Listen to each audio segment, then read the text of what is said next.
Test 1, 2. Avoir su que Richard était là. J'aurais changé de semaine. Je vais le voir qu'il va prendre des notes. Non, non. Mais c'est quand même un privilège là, d'être ici en avant avec vous ce matin. On est en famille, hein? C'est ça qui est vraiment merveilleux, c'est que l'Église, c'est une partie de la famille de Dieu. Puis c'est vraiment le fun. Je vais vous poser plusieurs réflexions ce matin. Puis répondez pas avec votre bouche, s'il te plaît, répondez dans votre tête. Parce que le culte, il va être vraiment long. Parce qu'il y en a plusieurs réflexions. Fait que j'aimerais réfléchir avec vous ce matin. Parce que à différentes étapes de notre vie, on a plusieurs désirs. Hein? Je ne sais pas si vous avez déjà réfléchi un peu là-dessus. Fait que je vais vous lancer des phrases comme ça, hein, pour vous montrer comment à différentes périodes de notre vie, on a plusieurs désirs vraiment différents. Donc, une période de notre vie où ce qu'on désire boire du lait. Faut que je l'allume? Oui, je l'ai, merci. Merci. Donc, une période de la vie où on désire boire du lait. Il y a une période de la vie où ce qu'on désire vraiment aller à l'école. Là. Alissa, là, elle me parle de ça, je pense, à chaque jour. Elle veut aller à l'école, elle se fait même des petits devoirs à la maison, puis elle a commencé à se faire des livres, là, elle raconte des histoires. Il y a une période où ce qu'on aimerait beaucoup être une princesse ou être conducteur de camion Tonka. Il y a une période de la vie où on a hâte d'avoir fini l'école. Moi, ça a commencé en secondaire à peu près, là, même peut-être au primaire. Il y a une période de la vie où ce qu'on désire avoir moins de boutons aussi. On désire être accepté de la gang alentour. Il y a une période de la vie où ce qu'on aimerait avoir moins de temps libre aussi. Je me souviens quand mon frère et ma soeur partaient aux activités jeunesse, moi je restais chez nous, puis c'est bien plate, c'est bien long. Puis il y a une période de la vie aussi où on aimerait avoir plus de temps libre, comme là de ce temps-là. Il y a une période de la vie aussi où on voudrait se marier, là. On aimerait beaucoup se marier, puis avoir des enfants, le lac, les arbres, tout ça. Il y a une période de la vie aussi où on réfléchit, puis on se dit, bon, ben, j'ai-tu fait le bon choix de carrière, là, ou est-ce que je devrais peut-être changer de carrière, ou est-ce que je suis à la bonne place? Puis il y a une période de la vie aussi où on est tanné du froid, puis qu'on aimerait aller passer l'hiver au chaud en Floride. Hein? Fait qu'on va... En général, je pense qu'on va passer au travers de toutes ces périodes-là, puis même des périodes où ce qu'on désire que la maison, ça soit moins écho un peu. Hein? Tu sais, quand il y avait des enfants qui étaient là, ça bougeait, puis nos oreilles s'y lèvent, puis on se disait « Ah, je suis tanné ». Puis à un moment donné, là, c'est écho, les enfants quittent la maison, et on va passer au travers de ces périodes-là. Est-ce que ça vous fait réfléchir un peu sur nos désirs de notre vie? Hein? Des fois, on désire quelque chose, là, on l'a, puis... Ah, c'est cool. On désire d'autres choses. Puis on dirait qu'on est à la recherche de quelque chose, on court après quelque chose.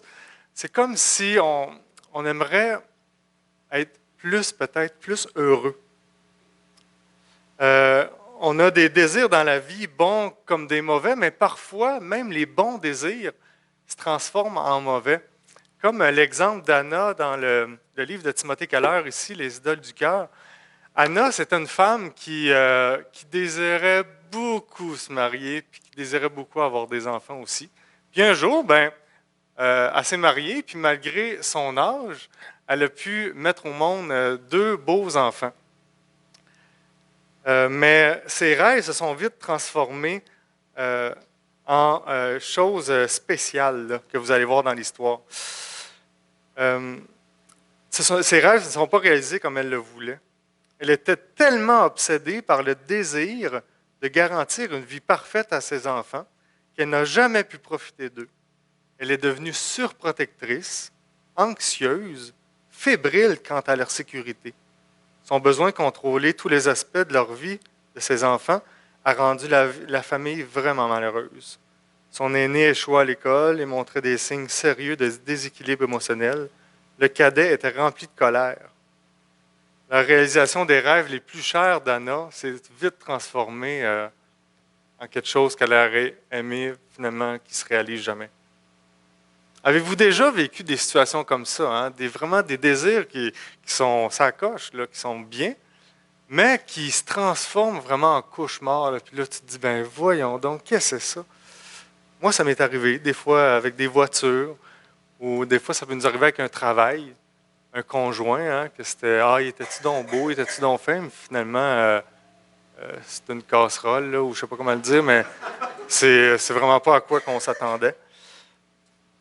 Je crois que le problème d'Anna n'était pas nécessairement dans ses enfants ou quelque chose comme ça. Je crois que le problème d'Anna, c'était dans son cœur. Elle croyait que le fait de garantir une vie parfaite à ses enfants la rendrait heureuse et comblée. Mais c'est un mensonge, hein? La seule chose qui existe, qui peut nous suffire dans cette vie sur la terre, c'est Jésus. Puis Colossiens 1, voyons. Colossiens 1, 15 à 20 nous en parle de ça, de ce Jésus-là qui peut nous suffire. Il dit même dans 17, il dit, c'est lui que Dieu a désiré que toute sa plénitude soit en lui. Incroyable, hein? Puis on l'a chanté tantôt, j'ai demandé à Samuel qui me donne ça. Ta grâce, je ne sais pas pourquoi je demande même, là. Comme si vous pouviez voir. Ta grâce me justifie, ta grâce m'affranchit, ta grâce me purifie, ta grâce m'offre la vie. Fait que c'est pas les choses, des fois, on a des super bons désirs, mais c'est pas ces choses-là qui peuvent nous combler. Je ne sais pas si vous êtes d'accord avec moi, mais nos désirs vont de pair avec ce que l'on aime et ce que l'on haït. Vous dites, ah ouais? Ah. Oui, je pense que oui. Qu'est-ce que vous aimez vraiment dans la vie? C'est une autre question que vous pouvez répondre dans votre tête. Puis là, si vous dites, je ne sais pas trop, qu'est-ce que j'aime dans la vie? Bien, vous avez seulement à regarder dans les derniers mois, qu'est-ce que vous avez fait dans la vie? Fait que vous allez voir tout de suite qu'est-ce que vous aimez ou qu'est-ce que vous haïssez, parce que si vous avez fait une chose et que vous a donné beaucoup de joie, ben c'est parce que vous l'aimez. Puis si vous avez fait des choses que vous n'aimez pas, ben il va sûrement avoir des traces de colère dans tout ça. Avez-vous déjà remarqué que ce que nous sommes et ce que nous faisons et choisissons découle des choses que nous aimons et haïssons? Je vous donne des exemples. Si on aime être en sécurité, là, ben, on va peut-être, je dis bien peut-être, avoir un système d'alarme ou un gros chien à la maison. Si on aime la ville, si on n'aime pas la ville, si on n'aime vraiment pas la ville, on va probablement choisir la campagne. Puis ici, on va un petit peu plus en profondeur dans cette réflexion-là. Si on a désespérément besoin d'amour des gens, nous allons vraiment être heureux quand on sera plus seul. Si on a besoin d'approbation des gens, nous allons faire beaucoup de choses pour être appréciés, approuvés. Et je vais faire une petite parenthèse parce que, tu sais, Facebook, là, c'est cool, hein? Mais Facebook aussi, des fois, je trouve que ça met en lumière quelque chose de quand même intéressant. Tu sais, ça me fait penser, des fois, il y a des gens sur Facebook, là, pas les amis à Naomi, là, parce que vous allez peut-être vous pointer, là, mais en général, là. Les gens, ils font penser un petit peu à Martine. Là. Tu sais, là, il y avait des livres de Martine. Là, tu sais, Martine à la plage, Martine au restaurant avec sa coupe de vin, Martine en vacances, Martine avec ses enfants au parc, Martine avec ses amis. Puis des fois, c'est super correct, il n'y a rien de mal à ça, mais des fois, je me dis, il y a peut-être un genre de « Hey, moi, je veux être approuvé des gens. Hein? Dites-moi que je suis beau, dites-moi que je fais des bonnes choses avec ma famille. » ou OK, je referme la parenthèse. Mais pas tout le temps, là. Des fois, ça peut être ça. Souvent. Si on aime avoir une bonne réputation et être bien vu dans la société, on va investir beaucoup de temps et beaucoup d'argent dans notre carrière et dans nos biens matériels. Si nous haïssons la pauvreté, nous allons peut-être travailler beaucoup, investir beaucoup d'argent pour ne pas être sans le sou.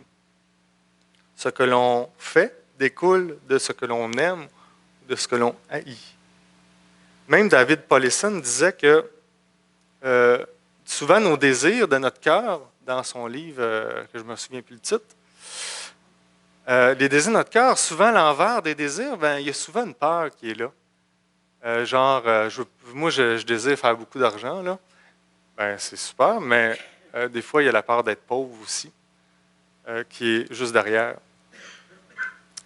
Ce matin, on va voir ensemble d'où proviennent les conflits et les luttes. Là, vous vous dites, voyons, qu'est-ce que c'est ça? Ça fait depuis tantôt qu'on parle de ce qu'on aime puis ce qu'on désire dans la vie. Puis là, il me parle des luttes et des conflits. Et là, il est à Acton, là, puis là, nous autres, on s'en va vers Montréal. Là, ça ne marche pas, ton affaire. Mais Jacques nous propose un lien vraiment intéressant dans Jacques 4 sur nos désirs et les conflits. C'est ce qu'on va voir aujourd'hui. C'est un sujet qui me passionne quand même beaucoup parce que je l'ai...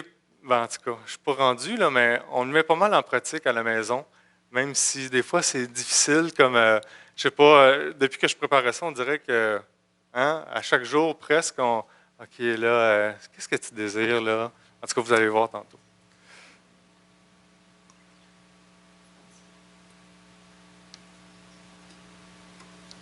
Faut-tu que je l'allume? Faut-tu que je paye sur un piton? Ah, super, merci.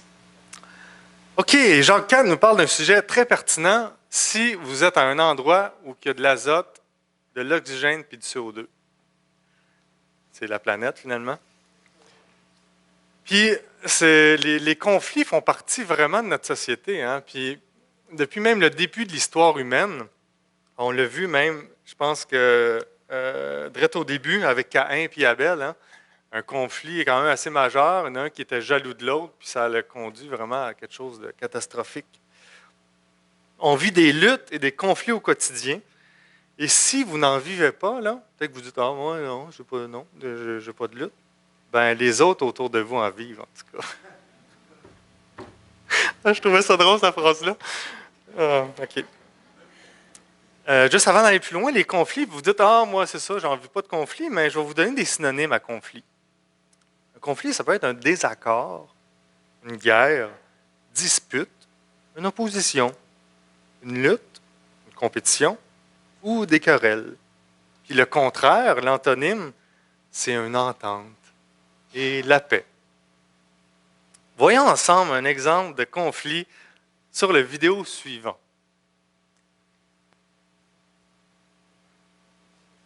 Ouais, le vidéo suivant, là, le petit vidéo, le petit film.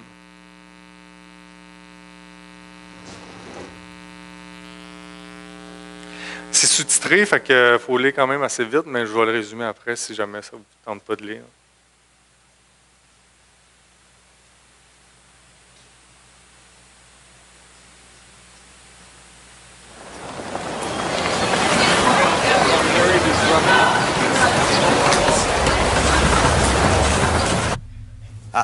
I want to take it easy. Work's been hard this year. I want to go to the beach. What's the problem? Yeah, but we went to the beach last year because of the same reason. Yeah, and we got to relax. We got to take it easy. That's what I'm talking about.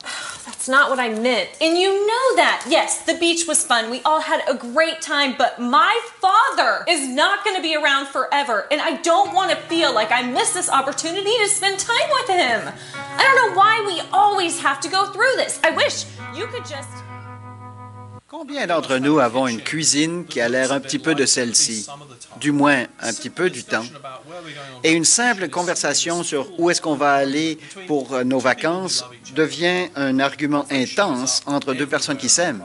On a tous des conflits. Peut-être que ce n'est pas des confrontations totales, mais c'est des situations dans nos cuisines, avec nos enfants, dans nos dortoirs, dans nos voisinages et dans nos endroits de travail.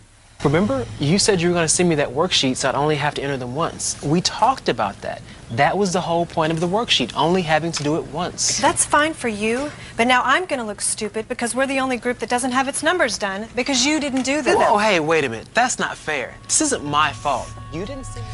Le problème avec le conflit, c'est que nous ne pouvons pas prétendre que ça ne nous atteint pas. Ça nous gruge, ça érige des murs et ça déchire des relations. Et peut-être que vous n'avez pas parlé à votre sœur depuis 5 ans. Combien de fois vous vous trouvez dans le même conflit et de nouveau avec votre épouse? Et comme cette femme qui a dit, pourquoi est-ce qu'on doit retraverser ce conflit tout le temps? Et il faudrait avoir des solutions. Eh bien, j'ai des bonnes nouvelles pour vous. La Bible a beaucoup à dire concernant les relations et les conflits et d'où le conflit vient, mais mieux.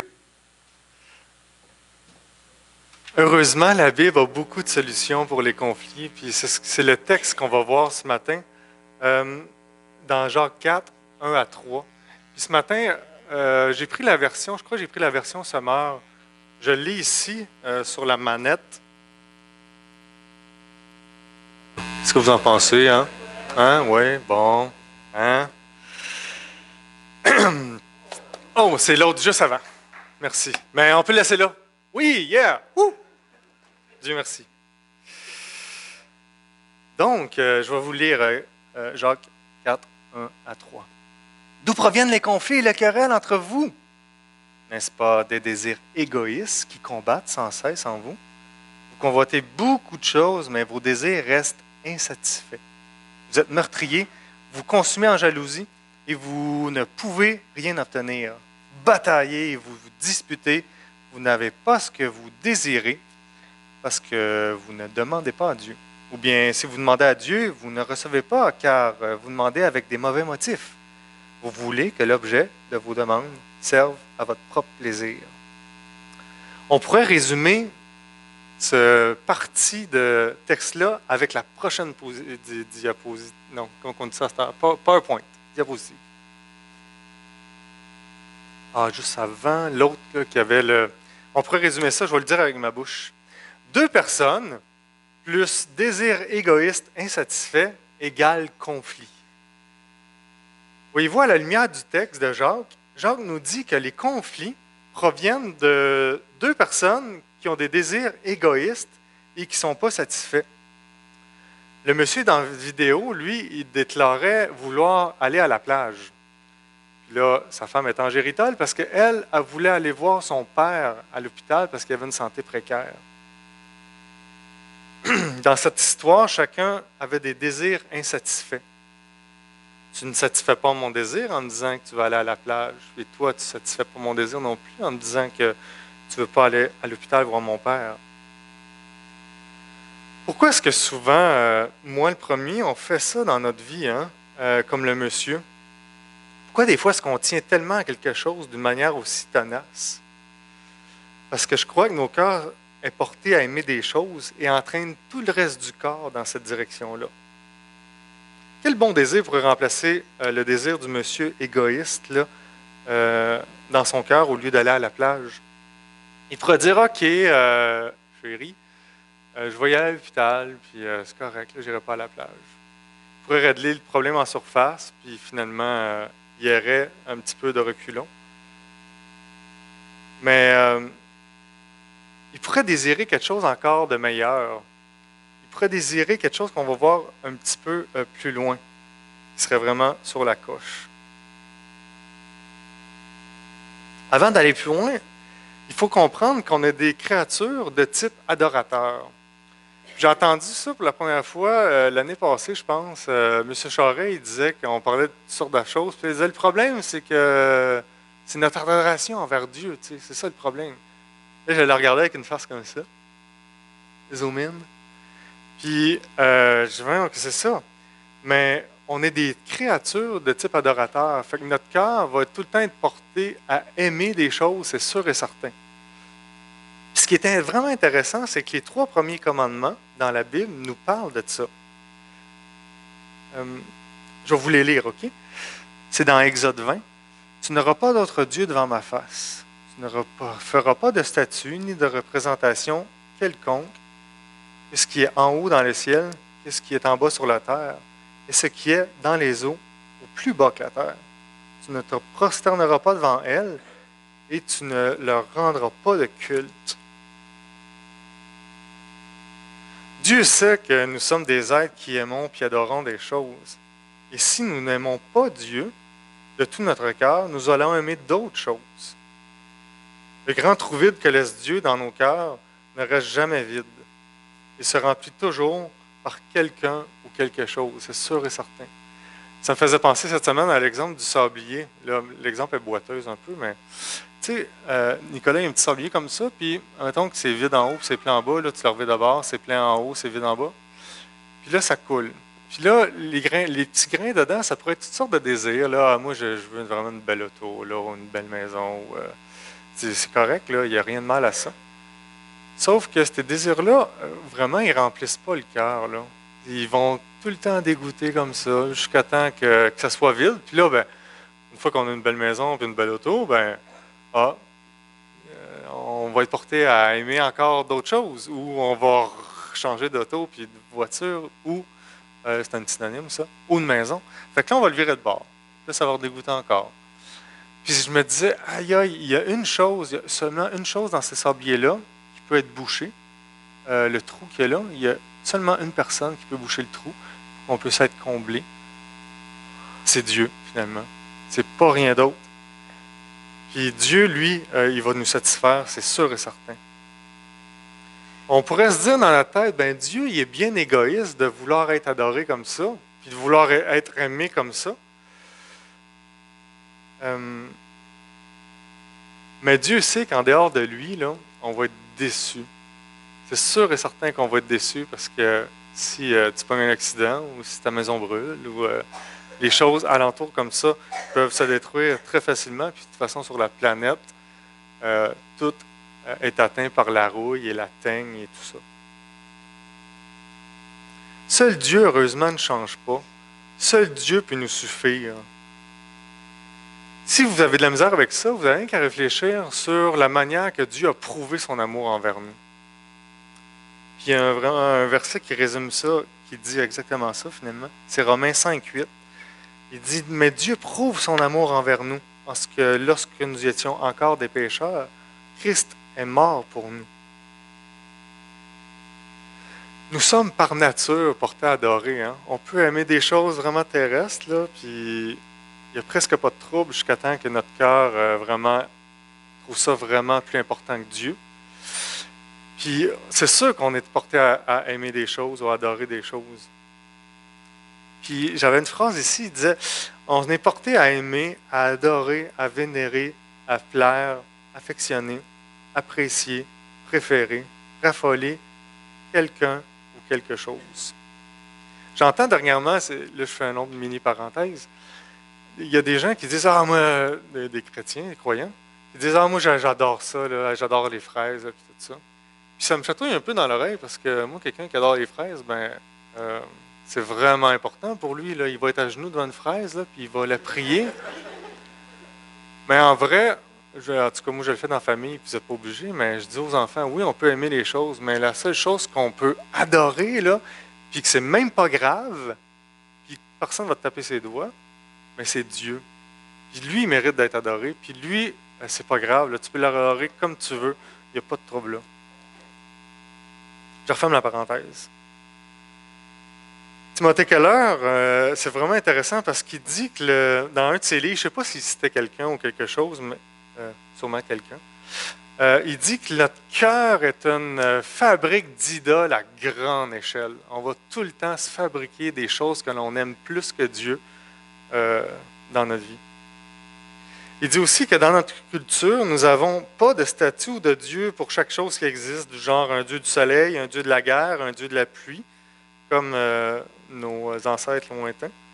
Mais les dieux de notre culture sont subtils, sont vraiment subtils. Un faux Dieu est tout ce qui devient tellement central et essentiel à votre cœur que de le perdre vous ôterait tout désir de vivre. Une idole contrôle votre cœur d'une façon telle que vous pouvez lui consacrer la plus grande part de votre passion et de votre énergie, de vos ressources financières et émotionnelles, sans y réfléchir à deux fois. Nos idoles peuvent être notre famille, nos enfants, notre carrière, notre réussite financière, notre réputation, l'adulation des autres, être bien vu dans la société ou encore une relation romantique, vos talents, l'approbation de vos pairs, votre sécurité, la beauté. Une idole est tout ce que vous contemplez en vous disant au fond de vous-même, si seulement je l'avais, alors ma vie aurait du sens. Là, je spécule, mais est-ce que ça se peut que le monsieur dans la vidéo se disait dans sa tête, hey, si seulement je l'avais, alors ma vie aurait du sens. Si seulement je pouvais aller à la plage pour les vacances, alors là, ma vie aurait du sens. Puis là, c'est très subtil parce que je pense pas qu'il s'est levé un matin, le monsieur, puis il a dit, bon, c'est une belle journée pour avoir un conflit avec ma femme, fait que je vais ramener ça sur la table là, ce matin-là. Mais c'est vraiment subtil.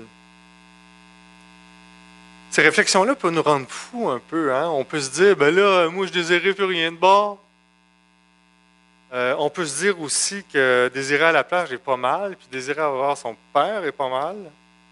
Mais où est-ce que ça dérape dans notre cœur? Puis je l'ai... ces derniers mois, Dieu a fait toutes sortes d'affaires dans ma vie un peu, puis qui m'a montré un peu où que ça dérapait dans mon cœur. Ça ne veut pas dire qu'il y a peut-être plus de points que ça. Là, j'en ai mis 3. C'est la prochaine diapositive. Donc, où que ça dérape dans notre cœur?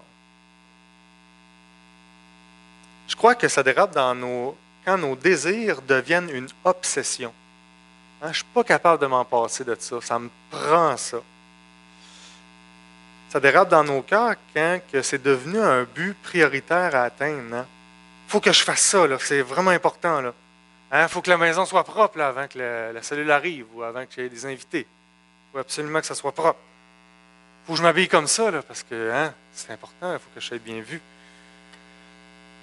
Et la troisième place où des fois que ça dérape, c'est nous croyons que ce désir va nous apporter bonheur et que c'est nécessaire pour que je sois heureux.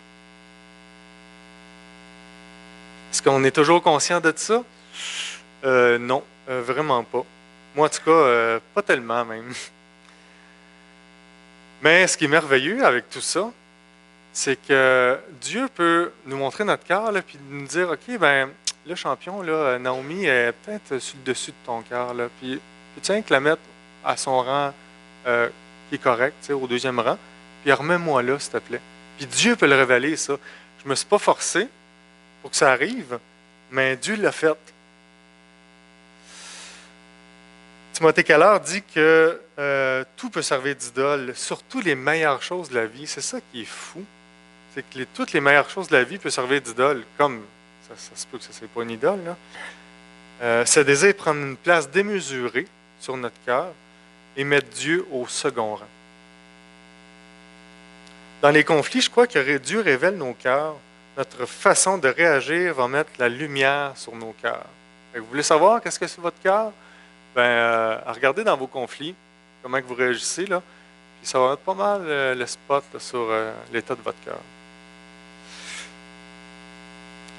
Quand que vous sentez qu'il y a un conflit, là, en tout cas, pratiquez-vous là, les prochaines semaines.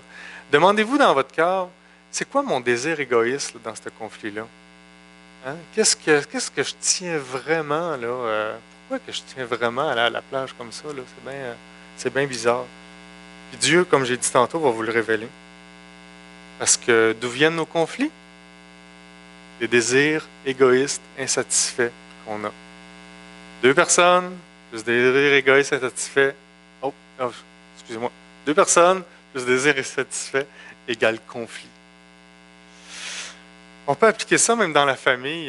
Dernièrement, il y a 2-3 semaines, ma mère m'avait acheté, j'avais été opéré pour l'appendicite aiguë. Elle m'avait acheté un livre de Charlie, là, tu sais où il y a Charlie, là. Ça, c'était cool, ces livres-là. Jusqu'à temps que tu les trouves toutes. Mais 2-3 ans après, tu as recherché encore. Puis là, les enfants ont découvert ça. Puis là, un soir, Alissa va se coucher, puis elle prend mon livre. Là, Nicolas, il dit « Hey, c'est moi, je l'avais tantôt, là, c'est à moi. » Elle dit « Non, je vais me coucher avec, c'est moi qui l'ai dans mes mains. »« Non, c'est à moi, c'est moi. » Là, vous connaissez le reste. 2 personnes, plus désir égoïste insatisfait, égale conflit. Le désir égoïste insatisfait, moi, je veux le livre, là. Moi, c'est important pour moi, je vais aller me coucher, je vais regarder ce livre-là. Mais l'autre, il dit, non, moi, c'est vraiment important pour moi. Je désire avoir ce livre-là. Désir insatisfait, conflit.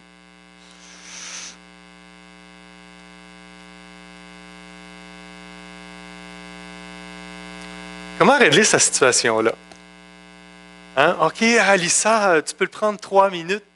Et toi, Nicolas, j'irai te le porter en bas, puis 3 minutes, bien chronométré, avec le petit timer sur le four. Est-ce que vous pensez que ça règle vraiment le trouble sur le cœur? Moi, je pense vraiment pas. Des fois, j'entends ça. Là, OK, 3 minutes. Non. Ça ne règle vraiment pas l'égoïsme de l'enfant.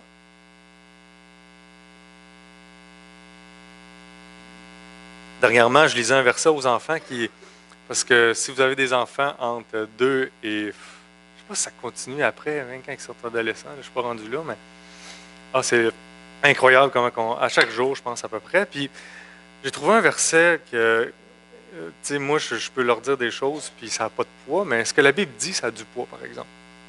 Fait que je le ferai réfléchir sur, hey, sur Luc 6, 29, 30. Hey, Nicolas, si quelqu'un te prend ton livre de Charlie, ne l'empêche pas de prendre tous les livres de ta bibliothèque. Donne à tous ceux qui te demandent.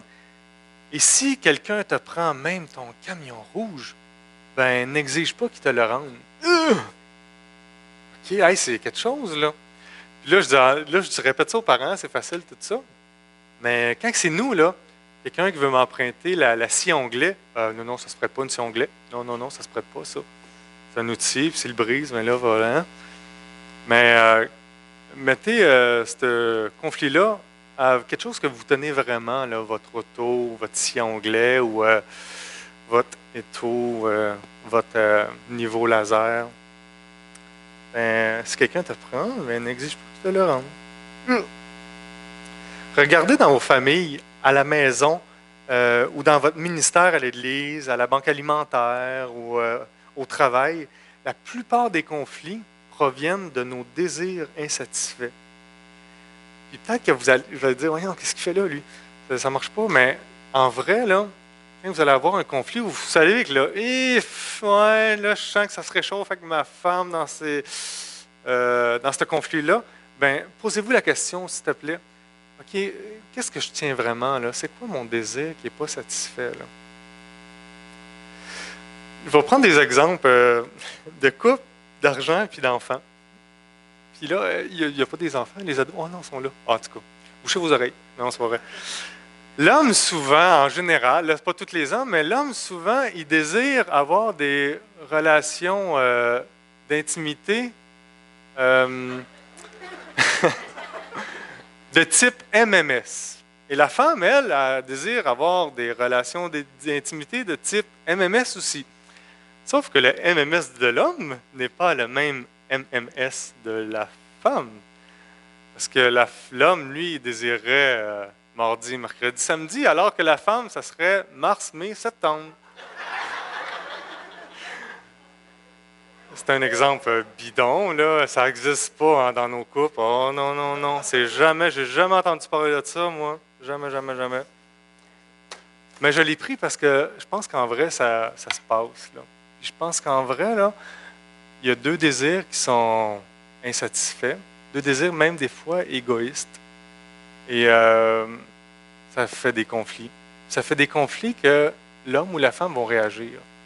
Puis souvent, l'homme, je pense ça comme ça, l'homme, il va se réagir en étant un petit peu fâché, puis « Ah ouais, tu veux pas me donner ça? Ben, je te donnerai pas ça non plus. » Ou il va réagir en silence, hein, comme Adam a fait. Ou il va se retirer, ou il va être plus rude en parole. Tu sais. C'est sûr que l'être humain réagit dans ces cas-là. Ou l'autre exemple, c'est l'argent. Hein. Ça peut être source de conflit. OK, hey, on a un retour d'impôt. Cool! Moi, je désire avoir ça. Mais moi, je désire avoir ça. Là. Voyons, on a besoin de ça. Là. Ça fait longtemps, tu le sais. Deux désirs vraiment différents. Égoïste, c'est sûr qu'il va y avoir un conflit. L'éducation des enfants aussi pourrait être une source de conflit. Hein? Moi, je trouve que là, ils sont rendus à un niveau de discipline comme ça. Puis non, moi, je trouve que c'est ça, là. Vous désirez. La phrase que je veux que vous retenez, hein, je ne sais pas si vous l'avez compris, mais 2 personnes plus désir insatisfait égale conflit. Et je pensais ça, j'ai plus de temps. Ça, je lirai la semaine prochaine, tiens. On a 2 façons même 3, 4, là, j'en ai mis 3. On a 2 façons de réagir par rapport à ça aujourd'hui. On peut se dire, moi je vais l'ignorer, là, ça ne marche pas son affaire. Puis, mais relisez Jacques 4, là, puis vous allez voir. On peut s'isoler aussi puis dire, je vais avoir le moins de relations humaines possible, comme ça, je vais avoir moins de conflits. Mais ce qui est le pire, c'est que Dieu n'a pas prévu ça comme ça. C'est fou, Dieu a prévu l'Église, qu'on soit ensemble, qu'on ait des conflits, puis quand il faut gérer ça. Puis on peut se battre aussi. Je vais me forcer, là, puis je suis bon, puis je vais y aller, là, puis je vais tout faire pour ne pas avoir des conflits. Mais ce matin, j'aimerais ça que vous ne vous battez pas, s'il te plaît. Parce que il y en a un qui est à l'intérieur de vous, que son esprit est en vous, puis que lui, il peut combattre pour vous. Puis vous avez rien qu'à lui dire, moi, je ne suis pas capable, ça, de ne pas avoir des conflits. Je ne suis pas capable de bien gérer des conflits. Dieu, peux-tu m'aider, s'il te plaît? Peux-tu mettre la lumière sur, dans les conflits, c'est quoi mon désir sur le cœur qui est pas ton désir? Mon désir de t'aimer de tout mon cœur, de toute ma force, de toute ma pensée. La semaine prochaine, on va voir un petit peu ça plus en profondeur, d'où ce que les désirs dans nos cœurs ils prennent racine, puis on va voir d'autres remèdes aussi, vraiment intéressants. J'aimerais prier, s'il te plaît, pour terminer.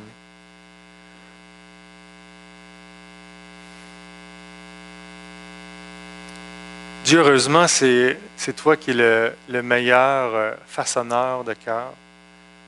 C'est toi qui es le meilleur pour nous pointer, pas pour nous écœurer avec ça, mais pour qu'on soit de plus en plus comme Jésus, ton Fils. Et Dieu, merci parce que toi, tu peux pointer et tu peux réorienter nos cœurs avec l'amour qu'on peut avoir envers toi, au lieu d'aimer des choses qui sont pas ce que tu veux finalement. Tu veux avoir la première place sur nos cœurs. Et merci beaucoup que ta lumière peut éclairer ça, ces désirs-là qui ne sont pas ce que tu veux. Et on remet ça à toi dans la prochaine semaine sur ces désirs-là. Et merci beaucoup pour l'Église, pour les conflits, et qu'il peut y avoir une solution là, tout ça. Amen.